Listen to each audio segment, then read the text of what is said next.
Hello everyone, how are you? This is Dr. Chavigar. Welcome to my channel Krishna Institute of Education. आज हम BEd के subject knowledge, language and curriculum का एक topic है ज्ञान के स्वरूप या नॉलेज की फॉर्म्स क्या क्या होती हैं, कितने प्रकार की नॉलेज होती है, इस पे डिस्कस करेंगे। मैंने आपको ज्ञान के बारे में पहले ही अपनी वीडियो लेक्चर में बता दिया है कि ज्ञान किसे कहते हैं।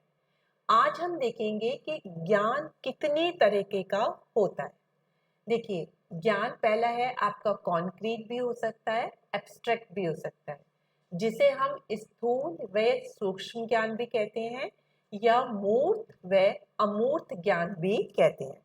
सबसे पहले हम देखेंगे कॉन्क्रीट किसे कहते हैं, जिसे आप कहते हैं मूर्त। जैसे कि नाम से है कि मूर्त ज्ञान वो होता है जब हम भौतिक जगत की उन चीजों के बारे में, उन व्यक्तियों के बारे में जिन्हें हम देख सकते हैं, उनके बारे में जो ज्ञान होता है उसे कहते हैं कॉन्क्रीट नॉलेज। बच्चा जब जन्म लेता है तो बचपन से ही वो जो है कॉन्क्रीट नॉलेज को गेन करता है।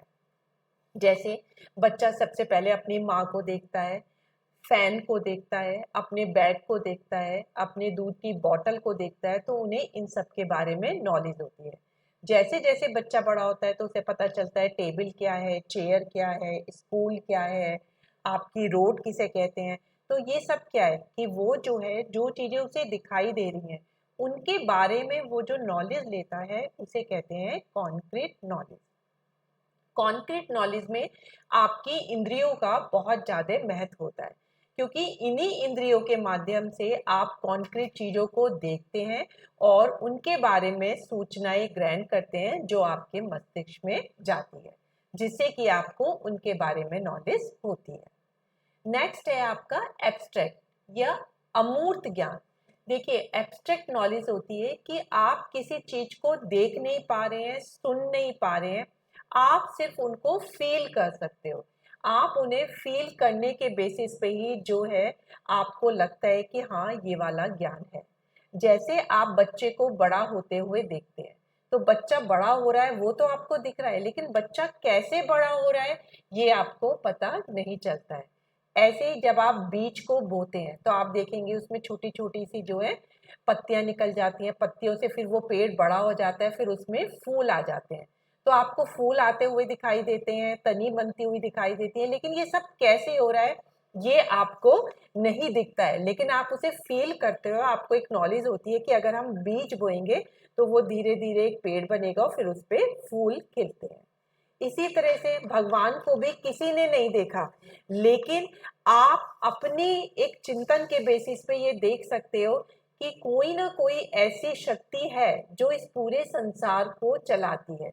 जब हमें कोई कष्ट होता है, अगर हम सच्चे मन से भगवान को याद करते हैं तो कोई ना कोई शक्ति हमारे दुखों को दूर भी करती है। तो उन्हीं शक्ति को हम भगवान कहते हैं। तो वो भी जो है हम सिर्फ फील करते हैं, हमने भगवान को नहीं देखा लेकिन हम फील करते हैं, इसीलिए हम भगवान को मानते हैं। तो ये है हमारा सूक्ष्म ज्ञान।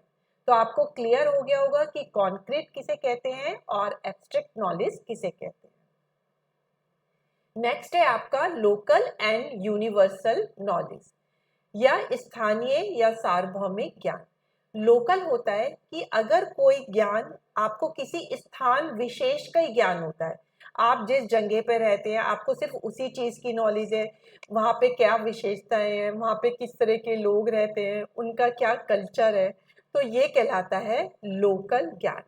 फॉर एग्जाम्पल, अगर आप बंगाल में रहते हैं तो बंगाल से बाहर कभी निकले ही नहीं, तो बंगाल में मछली और चावल बहुत ज्यादा खाया जाता है, तो आप कहेंगे भाई खाने में तो मछली और चावल ही चलता है, क्योंकि आपको सिर्फ बंगाल की नॉलेज है। उसी तरह से अगर आप पंजाब में रहते हैं तो आप कहेंगे भाई यहाँ पे गेहूं की रोटी बहुत चलती है और सर्दियों में तो मक्का की रोटी और साग बहुत चलता है, क्योंकि आप सिर्फ पंजाब में ही रहे हैं तो आपको पंजाब के लोगों के बारे में ही नॉलेज है। तो ये होता है स्थानीय ज्ञान। फॉर एग्जाम्पल, अगर कोई गांव में रहता है, अगर वहां पे अभी कार नहीं आई है, तो वहां पे पहले क्या लोग थे, घोड़ा गाड़ी में ही चलते थे या बैलगाड़ी पे सवारी करते थे, तो आपका ज्ञान जो है सिर्फ उस ज्ञान तक ही सीमित होता है, आपको उसके बाहर कुछ भी नहीं पता होता है। तो ये कहलाता है आपकी लोकल नॉलेज। यूनिवर्सल नॉलेज क्या होता है कि ये बिल्कुल लोकल नॉलेज का उल्टा होता है। लोकल नॉलेज में तो आपको सिर्फ किसी स्थान विशेष के बारे में नॉलेज होती है, लेकिन यूनिवर्सल में आपको वो सारी नॉलेज पता होती है जो संसार के किसी भी कोने में किसी भी व्यक्ति को पता होती है। जैसे आपको अगर कार चलानी होती है तो हर जगह कार चलाई जाती है। अगर आपको मोबाइल चलाना आता है तो ये यूनिवर्सल नॉलेज है। या साइंस के आपको प्रिंसिपल पता है, आपको ग्रेविटेशनल लॉ पता है कि जो है धरती में जो है ग्रेविटेशनल पावर होती है तो वो हर चीज को नीचे खींचती है। इसीलिए कोई भी चीज अगर हम ऊपर से फेंकते हैं तो वो आसमान में न जाके धरती पे आती है। तो ये न्यूटन का ग्रेविटेशनल लॉ है। तो इसकी नॉलेज संसार में सभी को है, तो इसीलिए इसे कहते हैं यूनिवर्सल नॉलेज। नेक्स्ट है आपका थ्योरेटिकल एंड प्रैक्टिकल नॉलेज। देखिए थ्योरेटिकल नॉलेज क्या होती है, जिस ज्ञान को आप बुक्स को पढ़ने से या अपने टीचर्स का जब आप लेक्चर लेते हो उनसे सीखते हो, वो कहलाता है थ्योरेटिकल नॉलेज। अगर मैं आपसे कहती हूँ आपको टेबल्स आते हैं, आप कहते हैं हाँ मुझे तो 20 तक टेबल्स आते हैं क्योंकि आपने उन्हें बुक्स में देख के याद किया, तो ये आपकी थ्योरेटिकल नॉलेज है। मैं कहती हूँ आपको ज्ञान का मीनिंग पता है, उसकी इम्पोर्टेंस पता है, आप कहते हैं हाँ मैम हमने आपका लेक्चर देखा था और सुना था, तो हमें ज्ञान का मीनिंग भी पता है, उसकी इम्पोर्टेंस भी पता है। तो ये वाला ज्ञान क्या कहलाएगा, आपका थ्योरेटिकल नॉलेज।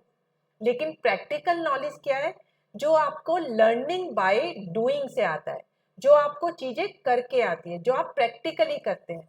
फॉर एग्जाम्पल आपको कार सीखनी है और आप थ्योरेटिकल नॉलेज लेते हैं, भाई कार में एक्सीलेटर होता है, ये ब्रेक होता है, ये आपकी बैठने की जगह होती है, ये व्हील होता है और ये जो है आपको इस तरीके से चलाना है। तो आपको कभी चलानी नहीं आएगी जब तक आप खुद कार में नहीं बैठेंगे और आप एक्सीलेटर दबाना नहीं सीखेंगे, ब्रेक दबाना नहीं सीखेंगे, तब तक आपको कार चलानी नहीं आएगी। तो ये प्रैक्टिकली सीखा। उसी तरह से कंप्यूटर पे जब तक आप काम करना नहीं सीखेंगे आपको कंप्यूटर नहीं चलाना आएगा। जब तक आप मोबाइल का यूज करना नहीं सीखेंगे तब तक आपको मोबाइल चलाना नहीं आएगा। तो ये सब चीजें क्या कहलाती हैं, आपकी प्रैक्टिकल नॉलेज। वैसे ही अगर आज आप बीएड कर रहे हो और आपने जो है सारी नॉलेज हो गई, आपकी फर्स्ट डिवीजन भी आ गई, लेकिन आपने अगर कभी पढ़ाने की प्रैक्टिस नहीं की है, बच्चों को पढ़ाया नहीं है, तो आप एक अच्छे टीचर नहीं बनते हो। क्योंकि आपको थ्योरेटिकल नॉलेज तो है, आपने पढ़ के फर्स्ट डिवीजन भी आ गई, लेकिन आपको प्रैक्टिकल नॉलेज बिल्कुल नहीं है। जब आप स्कूल में जाके बच्चों को पढ़ाते हैं तो आपको पता चलता है कि हर स्टूडेंट का मेंटल लेवल अलग होता है। कोई बहुत नॉटी होता है, कोई बहुत ओबीडियंट होता है। तो बच्चों के इंटरेस्ट के हिसाब से, हैबिट के हिसाब से, मेंटल लेवल के हिसाब से ही हमें बच्चों को पढ़ाना चाहिए। कभी हमें बच्चों पे गुस्सा भी करना चाहिए और कभी हमें प्यार से भी पढ़ाना चाहिए। तो ये सब चीजें कहलाती हैं आपकी प्रैक्टिकल नॉलेज। लास्ट है आपका school and out of school knowledge. देखिए स्कूल नॉलेज किसे कहते हैं, अगर जो नॉलेज हमें स्कूल में दी जा रही है। जैसे स्कूल में टीचर्स आपको लेसन पढ़ाते हैं, ठीक है, आपकी मॉर्निंग की असेंबली होती है तो प्रिंसिपल आपको कोई अच्छी मोटिवेशनल स्टोरी बता रही है, या आपके गेम्स के टीचर आपको गेम खिला रहे हैं तो गेम्स खेलते खेलते आप बहुत सारी चीज़ें सीखते हो। योगा टीचर आपको योगा सिखा रहे हैं, म्यूजिक टीचर आपको म्यूजिक सिखा रहे हैं, डांस टीचर आपको डांस सिखा रहे हैं। तो स्कूल में जो जो चीज़ें सिखाई जाती हैं और जो चीज़ें आप स्कूल में रह के सीखते हो उन्हें बोलते हैं स्कूल नॉलेज। और आउट ऑफ स्कूल क्या होता है, जब आप स्कूल से बाहर जाते हैं तो वहां पे जब सीखते हैं, जैसे आप अपनी फैमिली में होते हो, आप अपने भाई बहन से लड़ते हो तो मम्मी पापा बोलते हैं नहीं भाई बहनों से नहीं लड़ना चाहिए, आपस में प्यार से रहना चाहिए। तो आपको अकल आती है कि अपने भाई बहन से हमें नहीं लड़ना चाहिए।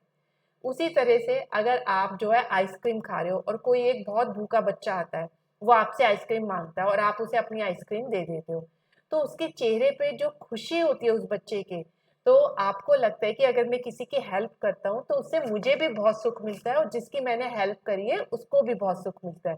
तो इस तरीके से आप दूसरों की हेल्प करना सीखते हो। उसी तरह से अगर आप गांव में रहते हो और गांव के जो बड़े बूढ़े हैं वो कहते हैं बच्चों आप यहाँ पे जो है पौधे लगाओ। जब आप पौधे लगाते हो फिर उनको बड़े होते हुए देखते हो, फिर आप देखते हो कि वो छाई भी बहुत देता है, हमारा गांव भी बहुत सुंदर लगता है। तो ये आपने किस तरीके से सीखा, जब आपके बड़ों ने बताया कि आप यहाँ पे पौधे लगाइए, तो इस तरह से स्कूल के बाहर भी आप बहुत सारी चीजें सीखते हो। आप स्कूल के बाहर बच्चों में खेलते हो तो आपको पता चलता है कि टीम बन रही है। आप क्रिकेट खेलते हो तो आपको पता चलता है भाई बॉलर का भी उतनी वैल्यू होती है जितनी बैटिंग करने वालों की होती है। तो आपको एक टीम वर्क में खेलना आता है। तो इस तरीके से आप स्कूल में भी बहुत सारी चीजें सीखते हो और आप स्कूल के बाहर भी बहुत सारी चीजें सीखते हो। तो ये था आपका कि ज्ञान की कौन कौन सी फॉर्म्स होती है। आई होप कि आपको ये समझ में आ गया होगा। अगर समझ में आया तो आप मेरे चैनल को लाइक और शेयर जरूर करिए, क्योंकि बच्चों को ये जो नॉलेज पार्ट वाली जो यूनिट है वो बहुत कम समझ में आती है और अब आपको बहुत इजीली समझ में आ गई होगी कि ज्ञान के स्वरूप कौन कौन से हैं। So that's all for today lecture. Thank you very much.